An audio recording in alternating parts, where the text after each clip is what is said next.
নমস্কার বন্ধুরা, মিতা সুন্দরবন চ্যানেলে তোমাদের সবাইকে স্বাগত। তোমরা কেমন আছো? আশা করছি ভালো আছো। তো সাথে থেকো, পাশে থেকো আর সাপোর্ট করো। তো বন্ধুরা, গাছে দেখো কলা পেকে গেছে, সবরি কলা। তো কলার কাঁদিটা কেটে দিলাম, কাটতে গিয়ে দেখো ভেঙে গেছে, দুটো পেকে গেছে। তো নামিয়ে নিলাম, নামিয়ে ওখানে গরম কিছু দিয়ে ঢাকা দিয়ে দিয়েছি, আস্তে পেকে যাবে। খুবই পোক্ত হয়ে গেছে কলাটা। দূর থেকে মনে করছে ছোটো, কিন্তু কলাগুলো কিন্তু ভীষণই মোটা।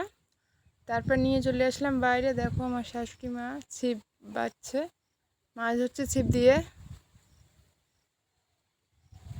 তো কী মাছ ধরেছে দেখলাম না। আর দেখো বাগানে খুব চাল কুমড়ো গাছ বেরিয়েছে। আর এখানে দেখো বাজার থেকে গেলে কচুর ফুল কিনে নিয়ে এসেছি। আর দেখতে পাচ্ছ কি সুন্দর, 500 কচুর ফুল কিন্তু 20 টাকা নিয়েছে।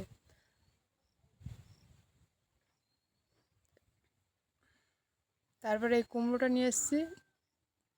এই লেবু আর পুঁই শাকগুলো দেখতে পাচ্ছ, এগুলো আমার দিদির বাড়ি থেকে নিয়ে এসেছি। কালকে গিয়েছিলাম দিদির বাড়িতে, তো দিদি দিয়েছে, এগুলো নিয়ে চলে আসলাম।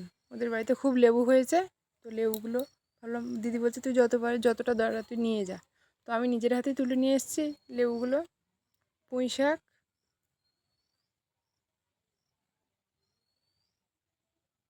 আর ওই সাইডে আম দেখতে পাচ্ছ, আমগুলো কিন্তু বাজার থেকে কিনেছি। 500 আম কিনেছিলাম। তো একটা খাওয়া হয়ে গেছে আর দুটো এখনও রয়েছে। আমটা কিন্তু খুব সুন্দর খেতে।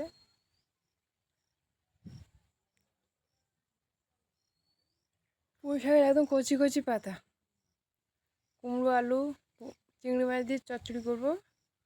আর কচুর ফুল চিংড়ি মাছ দিয়ে ভাজা হবে।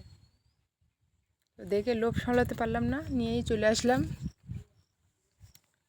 তো দেখে কেমন লাগছে অবশ্যই কমেন্টে জানিও সবজিগুলো। তারপরে দেখাবো তোমাদেরকে চিংড়ি মাছ। এই দেখো চিংড়ি মাছ কিনে নিয়ে নিলাম, এই কচুর ফুল দিয়ে রান্না হবে তাই। আর ওদিকে পুঁই শাক, আলু, কুমড়ো রান্না হবে সেই জন্য। এই চিংড়ি মাছ দিয়ে কিন্তু দারুণ মজে। তো ওই জন্য নিয়ে নিলাম চিংড়ি মাছ। আমাদের পাশেই ঘের আছে, ওদের থেকে নিয়ে আসলাম।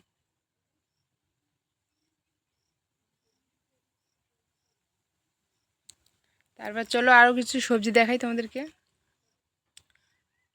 তো এইগুলো দেখো আমাদের বাড়ির আলু, এখনও আছে বাড়ির আলু, এগুলোও বাড়ির আলু নিয়ে এসেছি।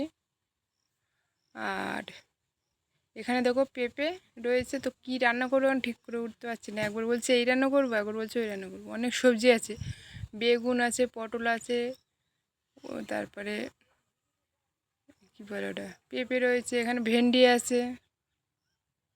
দেখো লঙ্কা সব ঝুলি রেখেছি, নাহলে তো শুকিয়ে যায়, যার জন্য ঝুলি রাখতে হয়েছে।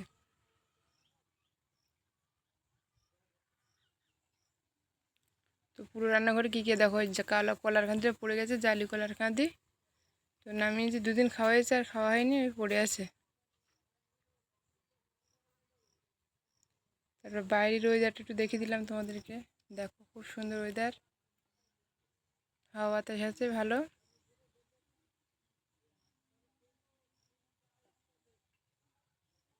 আরও একবার সবজিগুলো দেখিয়ে দিলাম।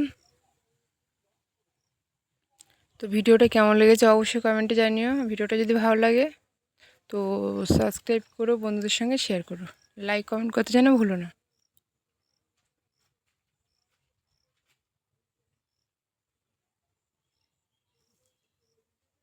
আশা করছি ভিডিওটা তোমাদের খুব ভালো লাগবে।